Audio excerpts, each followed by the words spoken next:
Okay. And let's bring everybody in. Oh, that's not what we want to do.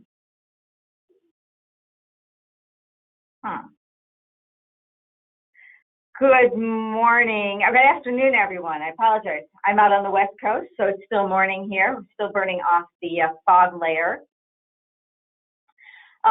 Today, we have a wonderful opportunity to talk with Deacon Ed Showner, who is one of the co-authors of one of the prize-winning book, Responding to Suicide. This book was not only the winner of its award category in the ACP Excellence in Publishing Awards, but also won the Resource of the Year. And Resource of the Year is a very special honor. That book is selected only from the first place finishers in all of our award categories. And if you want to see more about the what won awards, including this book, you can go to the CatholicPublishers.org website, and you will see that. Today we are going to talk with, as I said, Deacon Ed Showner, and talk about the book and some of the issues around suicide. A couple of rules, or a couple of options for today is I'd like to invite you to share any questions that you have using the question or chat feature on your screen, and I will make sure that your questions are answered. The flow of this day will start with some questions that I've already prepared for Deacon Ed, and then once we're finished with those, we'll then go to the questions that you all have. For those of you who have wondered or asked, yes, this session is being recorded, and so you can find the recording in an email that you will receive after this webinar, but also you can find this webinar living permanently in two places. One is the CatholicPublishers.org website and on YouTube at the ACP YouTube channel. So without further ado, we're going to dive in and get some information and some thoughts from Deacon Ed. Deacon Ed, would you like to introduce yourself before we begin? Sure, I'm Deacon Ed Showner. I'm a permanent deacon in the Diocese of Scranton, Pennsylvania. I've been a deacon since 2004. I'm married with 4 children and 9 grandchildren, and I'm also president of the Association of Catholic Mental Health Ministers, which is an association we formed a couple years ago, myself, Bishop Dolan, and a few other very dedicated folks to grow mental health ministry within the church. Which is directly an outgrowth of my daughter Katie's suicide too. Like so many of us that are involved in this ministry, we have a connection, mental health connection, a direct personal family connection that motivates us. Great. Thank you so much for sharing that. All right. So, ironically enough, Deacon Ed, one of the other projects I'm working on, there is another suicide resource that's about what Catholics should know. So I was really thinking about this quite a bit over the last couple of days. And suicide seems to be an issue that comes in and out of our public awareness, especially when someone well-known dies. I found it interesting that I had this other resource. Your book kind of really rose to the top. Why this book at this particular time? It's not a new thing, but what drove you both to really push to get this book out there and into the hands of Catholic leaders and Catholic folks? Well, you're absolutely right. Suicide's a new thing. It's been around, part of the human experience forever. But what drove me, at least personally, and then was that after my daughter died in 2016, one of the ways I grieved was to start to read about suicide and the psychology of it and the teaching on it from the church, and just really dove into it. Spent days and evenings reading as much as you can when you're grieving. You can only read in short bites. And, there wasn't much in the way of Catholic literature on this topic. I found lots of other books on suicide, of course, but not much specifically for Catholics, how to use our faith tradition as a way to support us and help us through the grief, to understand better what the church teaches, more accurately, what the church teaches about suicide, and also hearing other faith leaders talk about their experience of suicide. That sort of thing just wasn't there, at least not in one spot. So I won't get into the whole story how Bishop Dolan and I wound up, I can if you'd like, but Bishop Dolan and I eventually got together through various means and thought that this would be a good idea to put together a book like this with other Catholic leaders and address those points for pastoral leaders and for those of us that are grieving suicide. Because you're absolutely right, Therese. There's nothing, Therese, there's nothing new in a sense here about suicide. People find it surprising to hear this statistic, but the suicide rates today in 2021 are about the same as they were in 1921. I mean, the suicide rates go up and down as the years go by, and actually they went down a little bit in the 80s and 1980s and 1990s. Now they're back up to historic levels. And if you've been, watching the news over the last year or so, suicide rates have actually come down a little bit during the pandemic. I mean, they're at atrocious, there's still levels that are way too high. But what that says to me is that we've declared war on heart disease and on AIDS, and the rates of death from these illnesses have come down, which is wonderful. But because of the stigma and discrimination and fear and all of that revolves around suicide and mental illness, we just haven't put the resources and effort into understanding why people die by suicide and to get these rates down. So yeah, sadly it's a topic that's going to continue to be with us, and our hope is that these books in some way can help folks when they have to deal with it. Thank you. That makes a lot of sense. It seems like there was a lot of concern, especially during the pandemic, with people being restricted to their homes, that things like the suicide rate might increase. What seems to have happened is that there's greater anxiety, greater depression, more suicidal ideation. The reports are that children in particular are being admitted to hospitals or mental health hospitals because they're thinking about suicide. But fortunately, they are not. People don't seem to be getting to the point where they're actually dying from suicide. It's still way too high. If today's a typical day, 125 to 130 people are going to die today from suicide in this country. So they've only come down a little bit, but they have come down, contrary to maybe some expectations where it was going to go way up because of the pandemic. They've actually come down a smidgen, not a lot, but a little bit. Wow, that number that you threw out there about how many people are going to die today from suicide, that really makes it a concrete and something that makes me pause to think, what is it we can do. You mentioned your daughter Katie, and I was wondering if you would mind sharing a little of your story about your daughter Katie and the impact that her suicide had on you, your family, and your ministry. Sure. Thanks for asking, because, I love to talk about my daughter Katie, and anybody who's grieving the loss of a loved one, whether it's by suicide or any other way, believe me, we don't mind being asked about our children who have died, because we love them to be remembered and we love to talk about them. So cut me off if I talk about Katie too much.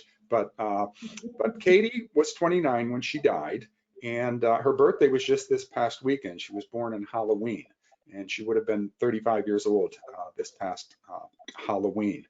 She was a beautiful, vibrant young girl and young woman. She was exuberant. Halloweens were a blast at our house. We always had a whole bunch of kids. Our house, because of Katie, was, for her age group of kids, was the place to come. So we always had a ton of kids around here. She grew up very bright. She grew up with very sociable, and she got into high school. She was the freshman sensation on her soccer team. She scored all these goals. She was the president of her National Honor Society. She was just having the time of her life when this mental illness came on.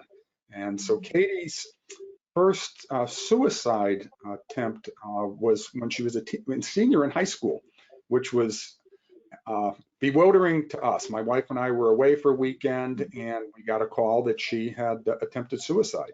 And we did not see it coming. She apparently was cutting and was dealing with some mental health issues. She was like cutting on her wrist, but she was covering it with her bracelets and things like that. So we didn't know about this going on. So this, I always feel terrible for people whose children die when they're 18 or 19 and the parents didn't see it coming, because I can understand how you would be so totally bewildered. And like we were. Fortunately, Katie didn't die when she was 18 or 19. And so then we started on this road of dealing with mental illness. Katie had bipolar disorder, bipolar 1 disorder, which causes deep lows of depression and also moments of mania where you're kind of detached, not kind of, you are detached from reality. And, you know, she went to the doctors, she took her meds very seriously. She, she wasn't substance abuse or anything like that. She would get stable for periods of time, but then the medicines had stopped working for her. You know, the science and understanding of mental illness isn't anywhere close to where it needs to be yet. So Katie, the medicines would work good, and for some reason she, what they would call treatment resistant. Then they'd stop working, then they'd have to switch the meds up again, and then switch it back. But you know, she went to NYU in Manhattan, had a wonderful time in New York. She eventually graduated from Penn State with her business degree and went out to Columbus, Ohio, to Fisher School of Business and got her MBA. So she thrived. She did well while she was living with this mental illness. She had continued to have friends and be outgoing. But I tell you, these mental illnesses can be brutal. And I'm sure her suicide was impulsive because she was dealing with the suicide, suicidal ideation, seeing a therapist every week. But you know, August 3rd, 2016, I saw it happen with her depression and other instances with Katie. And I think with a lot of people with this depression, it just comes on so quickly, and boom, she kind of like falls off the table and thinks her life is no longer worth living, and she died, sadly. Hopefully someday medical science will get to a point where we better understand this, maybe have better treatment methods and ways to monitor it. We're not there yet, but Katie was a beautiful young girl, wonderful person, and we miss her so dearly. Thank you for sharing that. When we talked previously, and as I was thinking about our conversation together, it made me think back on how many different people and families I've encountered who have had an unfortunate experience of a death by suicide, and that it just reminded me and reinforced what you said. It's tragic. We don't have a lot of great resources, and it touches all of us. No one of us is immune from it. And I think that's why you asked about the book, about the experience with Katie, why we wrote the book. The other experience, which was second only to Katie's death, shocking to me, was the response to Katie's obituary. So just moments after, just a couple hours after Katie died, I wrote this short obituary, and I'll swear to the day till I get to meet God myself face to face, that, you know, I of course was in total shock, and as you can imagine, right after you find out your child dies. But I still wrote this very short obituary, and I swear the Spirit was guiding me in some way, that just openly talked about the fact that she had a mental illness. She died by suicide. She was a beautiful child of God, and we need to do better with mental illness and to be open and loving to people that live with a mental illness and die by suicide. And I wrote this simply to let our community here in Scranton and our parish know what happened, so there wouldn't be any gossiping or, unreasonable speculation as to what happened. Well, what happened in response to that obituary just completely caught me by surprise. The thing went viral.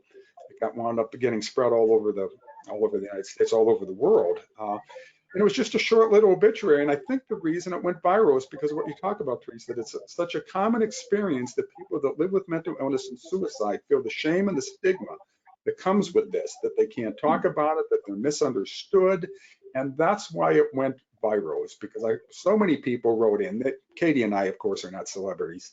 So many people wrote in, though, because it seemed to capture the essence of what people experience. And I think everybody's longing who experience this is longing for a change and for openness and understanding, so we're not pushed off into the corner or off to the side simply because someone has mental illness or because their loved one died by suicide. They're still beautiful creations of God, loved by Christ, and loved by the family around them, supports them. And so I think that was the other important, hopeful lesson I learned after Katie died, this response to her obituary. That's a wonderful story. That you mentioned a couple times about the stigma, and I was wondering if you could elaborate on that a little bit more. You mentioned shame, but what are some of the things that have been stigmatized around suicide? And are there things, are there issues, are there real obstacles that prevent us from facing it head on? Well, suicide is terrifying. It's bewildering at times. That's the biggest issue. It's just terrifying, and certainly you can be filled with fear around it because we don't know enough about suicide yet. We don't know enough about mental illness to completely understand it. I'm old enough to remember when there was a stigma associated with talking about cancer. People in my age group and older might remember this. Younger people might find this incredible that there was this issue. But it was the same sort of thing. People were terrified talking about cancer because there wasn't much in the way of treatment methods. People didn't know how to deal with it. They didn't have a language to talk about it. Fortunately, that's all history now. But that's still, I think, a component with suicide is that we're just terrified by it because we don't know enough about it yet to effectively anticipate it. Our ability to predict who's going to die by suicide. In our book, we talked to a couple of psychologists about this.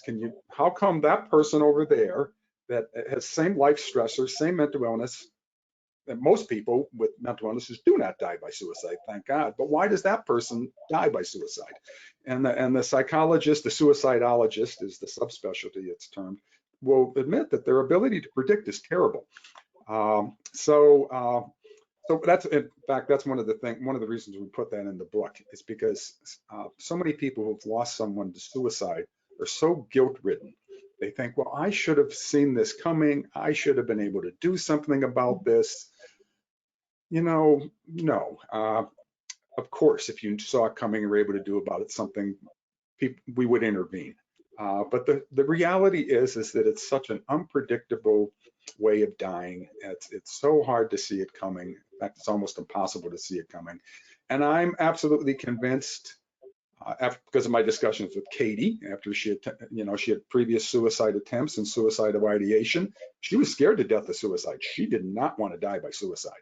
She knew it was, something that comes with that illness, but she didn't want to die this way. And I've spoken to many other people who have attempted suicide but not die.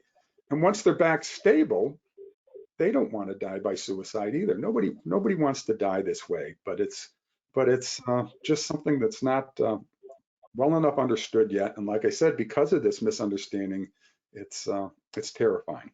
And I think that's why there is this stigma associated with it, because we just don't understand it well enough yet. But slowly, the stigma's starting to decrease a bit. And hopefully the outright, many people would say the outright discrimination against people with mental illness needs to come to an end too. You mentioned about kind of the unknown factor and that type of thing. So one of the things that your book does really well, I think, is it lays out some of the myths around suicide and the Catholic Church teaching. So I wonder if we could dive into that a little bit. What are some of the common misunderstandings about suicide and Catholic teaching? And can you correct those for us? Share with us what the Church actually does teach. Yeah, we were pretty direct about it in the book. One of the things that people fear when their loved one died by suicide is that the Church teaches their loved one's going to go to hell. To be blunt, that's what the fear is. Now, the Church, of course, Church teaching would be they've never said any particular soul's in hell. The Church only offers or talks about people who are in heaven, canonized saints. The Church would say, well, we know for sure those souls are in heaven. For the rest of us, they're not sure. And they never say someone's in hell. But certainly the Church implied that Church teaching certainly implied that if someone died by suicide, they were in a state of mortal sin and we're going to hell. So that's why a couple of chapters in the book, Archbishop Cordileone is a historian. We have other theologians write about the church teaching on suicide and the history of it. And certainly the history through the early days of the church was at best, I guess you could call it a crude suicide prevention program. They certainly did do everything they could to dissuade people from even thinking about suicide. It didn't work, but that was the attempt. And so, if someone died by suicide, they were not allowed to have a Catholic Mass. They were not buried in a Catholic cemetery. And then there were all sorts of other social discrimination against them and very awful things that would happen to a family whose someone died by suicide. So that certainly was out there. Fortunately, in the 1990s, when the Catechism was revised under St. Pope John Paul II, the Church incorporated our better understanding of psychology. So, and that's part of the Catechism now. So there's three elements to a mortal sin. It's got to be grave matter. Certainly, suicide is grave matter. You should not kill yourself. We all know that. And I think, like I said earlier, even the people who have died by suicide know that it's grave matter and don't want to die by suicide. But for it to be a mortal sin, you also have to do it deliberately and with full knowledge and consent of the will.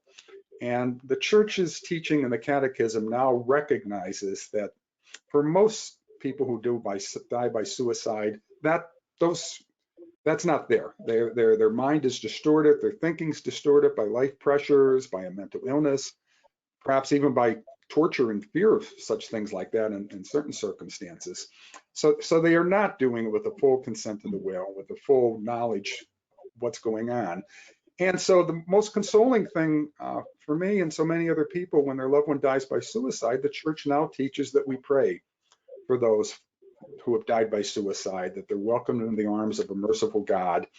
And I'll tell you, that means so much. I mean, at Katie's funeral, many priests came. Our bishop attended our Katie's funeral, and it was just a beautiful funeral where we remembered that Katie was welcomed into the loving arms of Christ, who understands psychology and suicide and all these things far better than even the best psychiatrist will ever understand it. So the teaching of the Catechism, the teaching of the Church brings myself great consolation, and I think it's a very hopeful teaching that people who are grieving a suicide can embrace and find some sort of consolation. Thank you. One of the things I noted in the folks who have registered to be with us today is a number of people who are working in parish ministry. And you commented in our conversations in the past about the lack of support in parishes is one of the biggest concerns that those who grieve the death of someone from suicide has. It just isn't much there for them. For the folks who are working in ministry, I'm wondering if we can get a little bit tactical. And I'm wondering what are your top 3 best recommendations for any parish on how to effectively address death by suicide in a parish? Well, the first thing that I would say is don't use the funeral as the time to teach about suicide. The family's grieving, the family wants the consolation that every other family who's grieving a loved one wants, is the consolation of a loving community and knowing that their loved one who died is embraced by God. And the teachings of the Church around funeral and the funeral rites around the Church are beautiful. So, if the family wants a mention of the suicide and something like that, that's fine. But I would always say, ask the family first.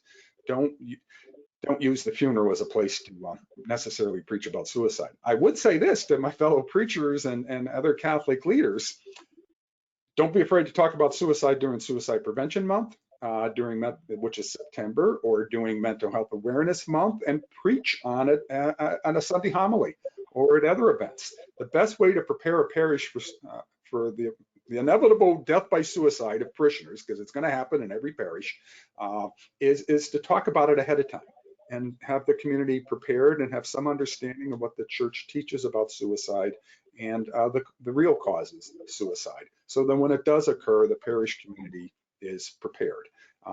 And so that'd be my number one, I guess number 1 and 2. Don't use the funeral to talk about it, and then find other opportunities to preach and talk about suicide. The other thing would be to embrace the family, and don't be afraid to talk about their child, because so often families who have lost someone to suicide either self-stigmatize, they feel shame around it, sadly, and they think everyone else kind of wants to stay away from them because it was a suicide, and there's this sense of distance. And maybe to go out of your way or overcome your own sense of stigma, fear, and embrace them. And it's okay to say that that their loved one died by suicide, and talk about their loved one like you would with any other death. And maybe even if you have to, if you see them the other thing I would say to parish leaders, if you notice the family starting to isolate more than normal after a death, if they normally went out to different parish events or in the community, you see them isolating, which can happen. Maybe go the extra mile to give them a phone call or go visit them, and try to encourage them to come back into the community, because like I said, heaped on the normal grief of losing someone who's died, heaped on top of that is the stigma, it's feeling of discrimination. And sometimes as parish leaders, we have to make a little bit extra effort because of that to draw the family back into the community, the parish community. Thank you. Those are great ideas. One of the things I've noticed in our conversations, and today especially, is that you use language very intentionally when you're referring to suicide. So you use the language of died by suicide as opposed to committed suicide. Would you elaborate a little bit more on why you made that very specific choice to use that language? It seems, because you use it that way, it's clear that it's a meaningful choice, and it'd be really neat to understand why you do that. Yeah, I mean, now it's a habit for me. I don't even think about using that language, but I'll tell you, it was just a week after Katie died, because her obituary went viral. I was actually on a radio show talking about it, and I was in the habit of using that phrase, committed suicide. And a caller actually called in and gently asked me not to use that phrase, and I had never given it much thought because it was just a habit. That's just what the phrase you use, committed suicide. And she explained to me, and I have since understand that the mental health care professionals have the same thinking, is that the word committed implies some judgment and sort of stops the conversation. We commit a crime, we commit a mortal sin. We do it because we do it with a deliberately, with full willful knowledge, just like we talked about the way the elements of a mortal sin. Well, so often with suicide, like I was mentioning earlier, that it's not there. So they're not committing suicide in the sense that they deliberately have thought about it, like Hamlet, to be or not to be. I mean, mental illness and suicide is so distorted and convoluted thinking that it's brought on by these life stressors and mental illnesses, and they die by suicide. Using the word committed brings all this judgment into it and sort of stops the conversation. Where if you talk about someone died by suicide, it opens up a broader discussion about mental health and mental illness concerns. Because, for example, we don't say they committed cancer or someone committed a stroke. They died from cancer. They died because of a stroke. The same sort of thing with suicide. They die from it. And then we can move on to a better conversation about why did this happen? What can we do about the mental illness or the life stressors, and provide the sort of support to bring these suicide deaths down. But it takes it from like just sort of isolating it to the individual and opening it up to this broader conversation that we need to have, and then eventually more research and better medical care for people that live with these illnesses and have suicidal ideation. So that's why we don't use the word committed. We use die from or died of, or maybe killed themselves. That might sound harsh, but it gets that judgment out of it, which is a better way to talk about these things. The other thing I wanted to add while we're talking about this, the language and how to think about suicide. For many of us, that have suicidal ideation, if your loved ones that maybe think about suicide or consider it, because it's, suicide ideation, which is thinking about it, is far more common than most people think. But this, when we start thinking seriously about suicide, or especially if you start getting to the point you're making plans to die by suicide, to step back, that's sort of like having chest pains or having, the side of your face go numb, like the oncoming signs of a stroke or something like that. Take those thoughts seriously as a medical symptom that you need to go and get some help. You don't kind of have to buck it up and go through it. You need to call a therapist or a psychologist and get in there and start to figure out why these thoughts are there. Why are you thinking about suicide? What's going on? What kind of treatment? Do I need some medication for depression or anxiety, or is there something more serious, more serious mental illness like schizophrenia or something coming on, and deal with it. But don't look at these. If you think about suicide, don't shame yourself or don't stigmatize yourself. That's so prevalent, self-shame and self-stigmatization. Recognize it as a medical symptom and get help. And help, maybe in some communities, there's not as much help around as there needs to be, but there is help there, and go get help. Because I always say with Katie, obviously the course of her illness, ended in her early death. But I'll tell you, if Katie did not get the help, did not get therapy, did not get the medicine, she would have died a lot sooner than she did.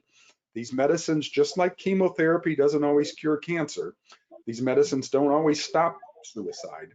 But just like chemotherapy can keep someone alive a lot longer, these medicines and treatments kept Katie alive, and she kept her in our lives a lot longer than she would have otherwise if she didn't get the treatment. So again, if you think about suicide, or a loved one that is, get some care, and it can help. It can certainly help. One of the questions that is a follow-up to your comments there is, can you speak to the fact that if you are concerned about someone's suicidal ideation, should you directly ask them, are you thinking about suicide? Is there a better question or a better way to break open that conversation? No, to put it bluntly. I teach mental health first aid, which is a course that's broadly available, and I would encourage anyone to take in communities across this country and across the world. It's a basic course on how to deal with someone when they're in crisis, either suicide crisis or psychosis, or other sort of how to respond appropriately. And it's interesting. One of the exercises we have in the class when we do the teaching is we make the participants, the students, get up and ask each other that question. Because people have a hard time even saying that. And even in the class, when it's a contrived situation, it's not real. You're talking to someone is not actually thinking about suicide. To say to them directly, are you thinking of killing yourself? Are you thinking about suicide? Many people have a hard time saying that. The reality is you're not going to put it in someone's head. If you're not, the person's not going to say, oh, gee, that's a good idea. Maybe I will kill myself. I mean, you're not going to put it in their head. If they're not, they'll say, no, I'm not. Or maybe they'll be even slightly annoyed because you suggested maybe they were. But if they are thinking about suicide, they will appreciate the fact that you're willing to talk about it with them. And it shows that you're empathetic, that you're open, and that you're there to help. Now, most of us, of course, are not mental health care professionals. So if someone says, yes, they're thinking about suicide, what we should then be starting to think about is how can we get them to the professionals to help them through this crisis. But those of us that are professionals, that's the first step, is to find out if it's something they're dealing with, and then try to encourage them to get the proper medical care. Because unfortunately, like physical crises, like a heart attack or a stroke, they're oftentimes with suicide, there's no physical evidence of it coming on. So yeah, no, never be afraid to directly ask. You're not going to put it in someone's head. Like I said sarcastically earlier, they're not going to say, oh, gee, that's a good idea. I mean, so yeah, ask. And then if they say yes, have a conversation, and don't be too worried. If they get a little annoyed, they'll get over it quickly if they truly weren't thinking about it. Something about what you just said, it really struck me about kind of moving suicide from being in that like private area to being in that more public, even if public is only one or two other people. There's a quote that's in the book, in the front of the book, that struck me about that, and I just want to share that with you and kind of get some thoughts. It read, "The mother of a young man who died by suicide shared with me her conviction that the effects of suicide are contagious." And just that notion of suicide is so often treated or regarded as a private matter, but her observation really rings true. How do we move away from suicide as a private matter and move more towards a communal approach to healing? And as you said in your response to the previous question, bring it more out into the open where the questions are not so monumentally difficult to ask. Yeah, I mean, that's exactly right. This is a public health problem. It's a public health, I'd even say crisis. Maybe the word crisis is a bit overused these days, but in the case of suicide, it's the 10th leading cause of death in the country overall. Well, pre-coronavirus, but once the coronavirus pandemic dissipates, I'm sure it'll go back into the top 10 again in this country. And for younger people, it's the second and third leading cause of death for people that are younger, and for people that look like me, middle-aged to older guys, typically my race, white guys, the suicide rate is the highest. That's where the highest suicide rate is for us. We hear a lot about young people dying, and it's always a tragedy when someone very young dies. But fortunately, young people don't die in general, from very many things, and certainly not from other physical illnesses. But the reality is that the suicide rates are higher for middle-aged and older people. So it's very much a public health problem. And we need to deal with it that way, like we have with other public health issues, and openly discuss it, try to find out how we as a society can deal with this, because it's not simply a private matter. Now, the other thing I will say with the word contagious, just as an aside, you sometimes hear this suicide contagion effect, where you'll hear about suicide clusters. They're very rare. They're not common. But occasionally, someone would die in a community, and then all of a sudden there's 2 or 3 other suicides in the community. And quite often, and we have to be careful with this, it kind of revolves around by discussion of the way they died by suicide. So all the professionals say, don't discuss the method that the person killed themselves, because that can be dangerous. So, for example, if someone died on railroad tracks nearby, in a particular railroad track, don't be discussing exactly where the suicide occurred, or if they jumped off a bridge or a particular building or something like that. It's not good to talk about that, because that might put an idea in someone's head who's thinking about suicide. They would think, oh, that building would be a good place to go, or that section of railroad track would be a good place to go. So that's the one thing I would say when you're talking about suicide. Try to stay away from discussing the specifics, because people die.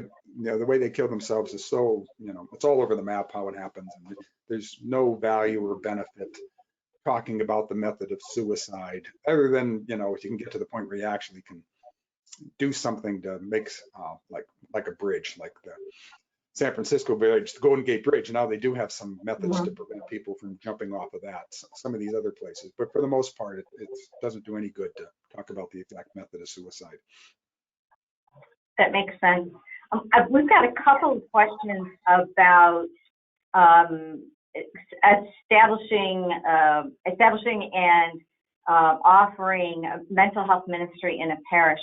One of our listeners is a doctoral student who's writing about this, and some look very interesting about that, and is wanting more about how do we set up a mental health ministry in a parish. And then you also mentioned mental health first aid. And so I'm going to read you what the kind of comment is. If parishes bring these training opportunities into their parishes, it can decrease the stigma and the privacy of surrounding issues. NAMO also has specific mental health and suicide prevention for youth, which can be brought to parish youth groups. So it sounds like one of the things that one of the listeners is advocating for is with like in a youth ministry setting, that's an opportunity to talk about mental health issues. Where are other places within the ministry of a parish where, besides you mentioned National Mental Health Month and a couple of those, where are some other places that we can bring this discussion into? I mean, over time, normalize it in a sense that it's part of what we educate people about both what it is, what the issues are around mental health, and how the church works towards healing.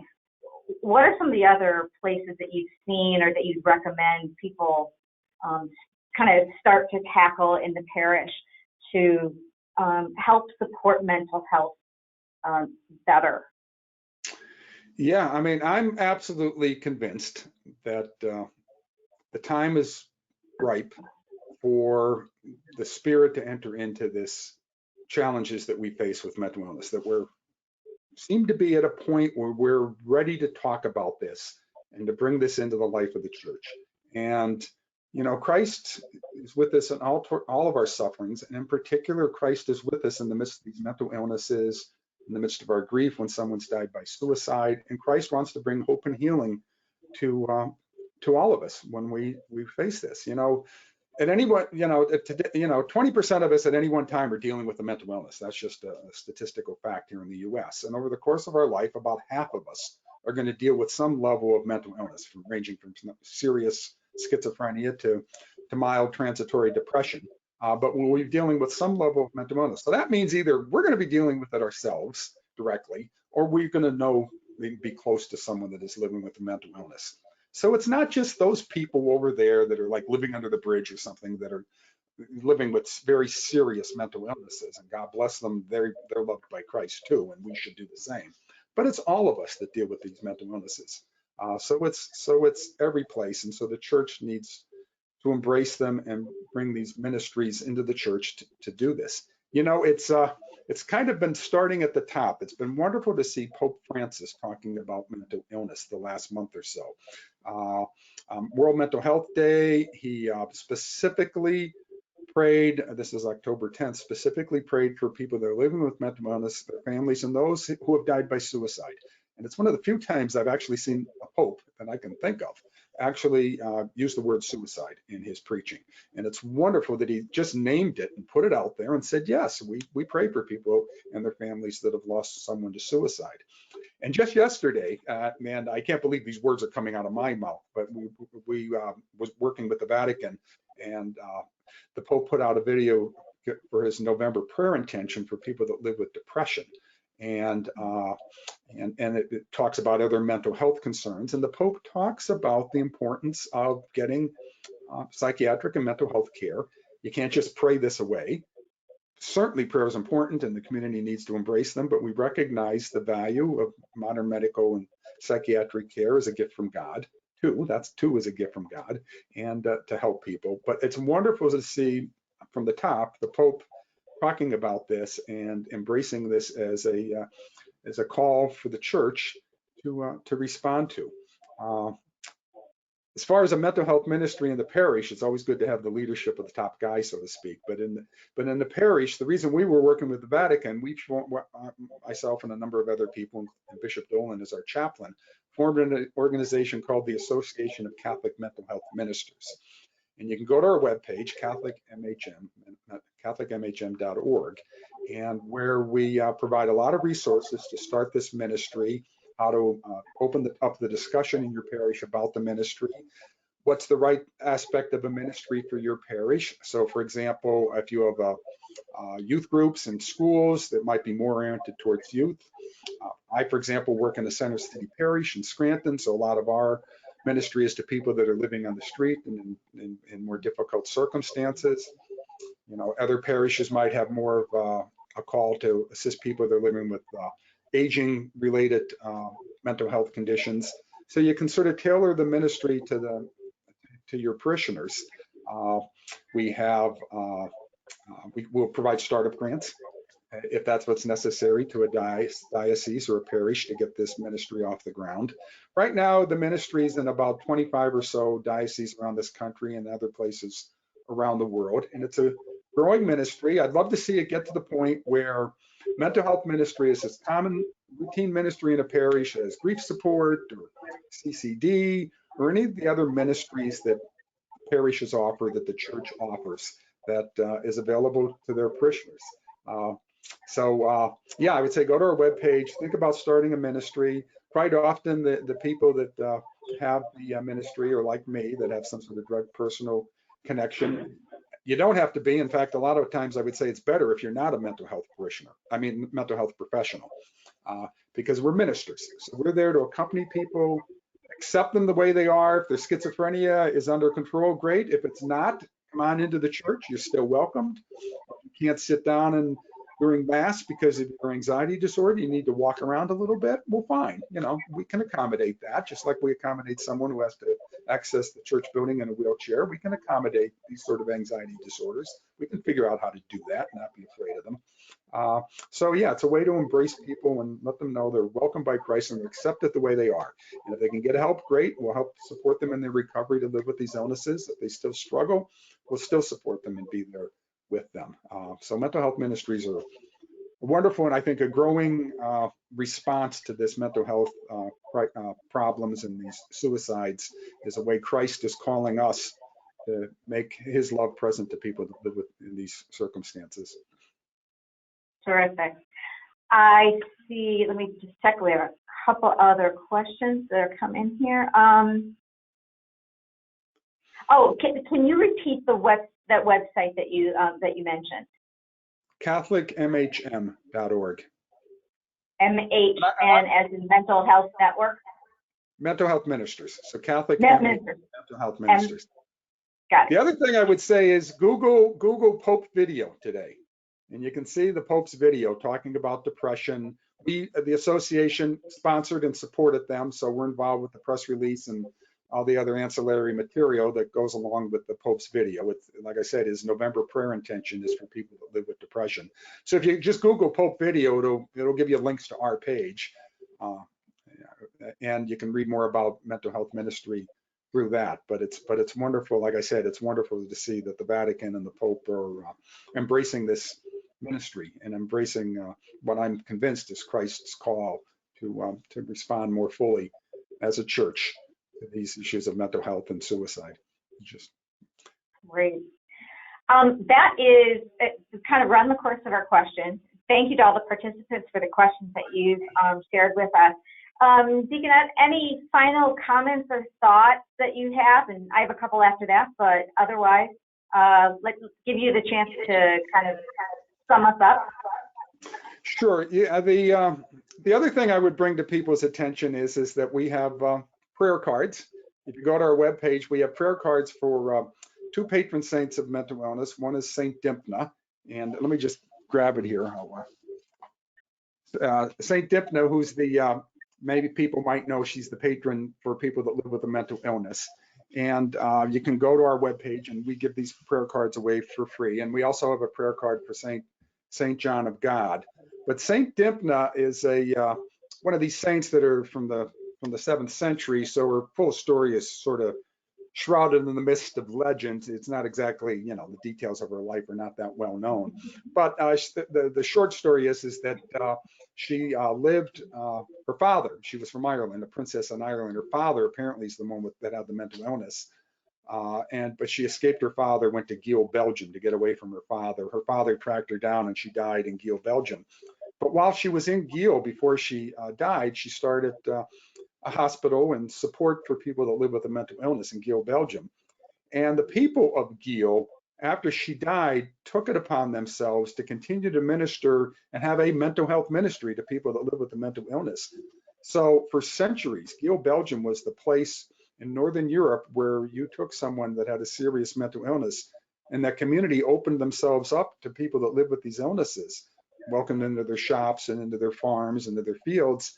And it's a model example of how a church community, can welcome people that live with a mental illness and embrace them. So so look up St. Dymphna. You can order some prayer cards. Look up Geel, Belgium. I think the real miracle, if you will, of St. Dymphna was really how the community responded to what she her inspiration to that community and how they responded and embraced people with a mental illness. And St. John of God, another saint in the 1500s, I think it was, he had a mental illness, was of some kind. The modern diagnoses were not available back then, but he was in a mental health hospital, such as it was back in those days, very crude and difficult. But he came out of the hospital, recovered, supported people with that were poor and that lived with mental illnesses, and the hospitaliers. Some people may be familiar with them. They now have hospitals in 50 countries around the world and are actually the Pope's doctors.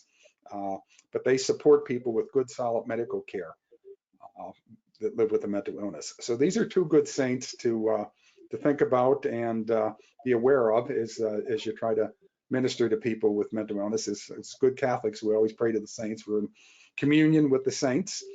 They're not far away. In fact, I pray to Katie all the time. Even though Katie has died, she doesn't kind of like no longer exists. She very much exists as these other saints do. In a lot of ways, they're of course closer to God than we are among the living. So to ask the saints for some guidance and support as you build up this ministry is always a good thing. Okay, I lied. I am going to give you another question because this is one I know I've run into a number of times, and it's a ministry-related one, and especially with schools being back in person. I know high schools deal with this a lot. How would you recommend navigating grief related to suicide? The participant wrote, I lost an 18-year-old in our youth ministry and have been struggling with ministering to an entire community of teens, young adults, and parents while grieving and struggling with guilt myself. I've seen that a lot in my own experience in the high schools when I taught, listening to my friends who are in teachers as well as youth ministers in parishes. How do you deal with that? Any kind of a couple quick ideas about how to help minister to yourself as well as the community at the same time? Yeah, well, one thing I would say is, recognize our limits. I mean, we're ministers. We're not mental health care professionals. So don't try to become a psychologist or a therapist. And there may be times when you need to call in the professionals to help navigate this type of grief. And to keep in mind that you're a minister. So a minister, what we do as ministers is try to open ourselves up to the presence of the Spirit in Christ and let Christ work through us, as imperfect as we are, to make his love present. So that's what we can do as ministers, is to reassure the community that Christ is with them in the midst of their suffering, maybe give them opportunities for prayer rituals. That's a wonderful thing. I'm a convert to the faith, and I became Catholic in my 20s. But one of the things I've since come to deeply appreciate in the Catholic Church is the power of ritual and the power of the Catholic rites, to have special masses. So, for example, Bishop Dolan in San Diego, and we'll be starting this in Scranton in this coming fall, but he has an annual massive remembrance for people that have died by suicide. A special rite. It's on a Sunday morning within the normal liturgical cycle of the church, but he invites people around the San Diego area to come to the Mass, and he has the homily, of course, would revolve around it. He has a special rite where people can come up and place roses in a basket at the altar during the Mass in remembrance of their loved one who died by suicide. They write their name in a book. Their names are read out loud at the Mass. So these sort of rites and rituals are very important to bring the community together to pray. And, ultimately, it's Christ that heals us spiritually. And I think if we as ministers can keep that in mind, that it's Christ that's going to do the healing and not put the burden all on us, but to somehow fix this. One of the things that I thought was so wonderful that Pope Francis said in his video just yesterday about dealing with people with depression is that, we're there to listen, but sometimes we just can't fix it, and to accept that there are no answers, and to just sit there with people and feel the suffering and suffer with them and know that Christ will, and that's a way of making Christ present to them. And in the mystery of our faith, that's where our hope and healing comes from. So that's a wonderful thing we can do, right? Is to minister to people and realize that it's Christ that ultimately is the person and our loving God that is healing them. And we're simply tools, imperfect tools, crooked tools in the hands of Christ that's trying to bring his love into the community. Thank you. Thanks for answering that question. One of the comments came up about how written resources can be valuable in helping us move forward with this. Responding to suicide is one of those. I wanted to share with those of you who are listening and watching that there are other resources that have kind of risen to the top to support this book and to support this conversation. And I would direct your attention to one of the projects of the Association of Catholic Publishers called CatholicsRead.org. There are 3 or 4 other resources that are listed there that you'll find that are resources for parishes to use to help kind of break open the myths around the Catholic teaching around suicide, as well as other aids that support what Deacon Ed has been talking about, just in slightly different ways. So I would really direct you to go there, take a look. There are at least 3 or 4 that have been posted at CatholicsRead.org that I think you might find to be equally as valuable as the book that Bishop Dolan and Deacon Ed wrote. We are just about at time, so I want to thank all of you for coming. This has been a great group of people, such an important conversation. As I mentioned at the beginning, the link to this webinar will be available shortly after we are done. It will be sent directly to you. If you can't find it in your email or you just forgot about it, but you come looking later, there are 2 places you will find the video. One is at CatholicPublishers.org. That's the website of the Association of Catholic Publishers, your sponsor today, and at the ACP YouTube channel. So if you search on responding to suicide, you should be able to find this video with great ease. So thank you very much. And we look forward to having you with us again at our next webinar in the future. Thank you for your support, and God bless you in your ministry. Bye. Thank you, Therese. Thank you. Okay.